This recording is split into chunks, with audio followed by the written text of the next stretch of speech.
Hello everyone, welcome to NS Coding. Today we will learn how to get your device's battery report using CMD. But this method will not work on desktops as they depend on power supply. So, let's get started.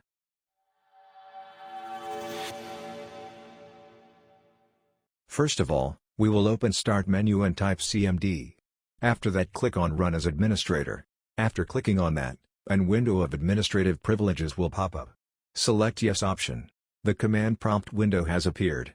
In that, type powercfg/battery report. Remember, you don't have to leave any space. Press Enter. As you can see, battery life report saved to file path is written below. Copy that file path and open File Manager, paste the path on file path bar.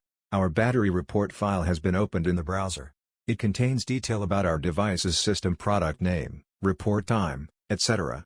Also, we will get information about our installed battery. As you can see, our battery design capacity is 53,488 MWh. But full charge capacity is 34,520 MWh. This lets us know what is the health of our battery. If your battery's health is below 30%, you may have to change your battery. But, battery's full charge capacity depends on the usage of your device. Here, we can see the information of our battery usage of last 3 days.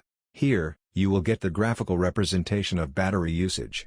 Also, here you can see battery usage in more detail. After that, you will get the history of your device's battery capacity. Here, you can compare the full charge capacity and battery design capacity. The full charge capacity varies on the device's usage. As you can see, my battery's current full charge capacity is 34,520 MWh, and the design capacity is 53,488 MWh. The other information is battery life estimates, which is not very important, as it is based on the battery capacity history.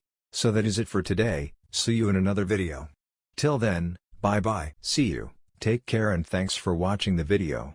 Don't forget to like, share and subscribe, and if you have any suggestions or ideas, let me know that in the comments.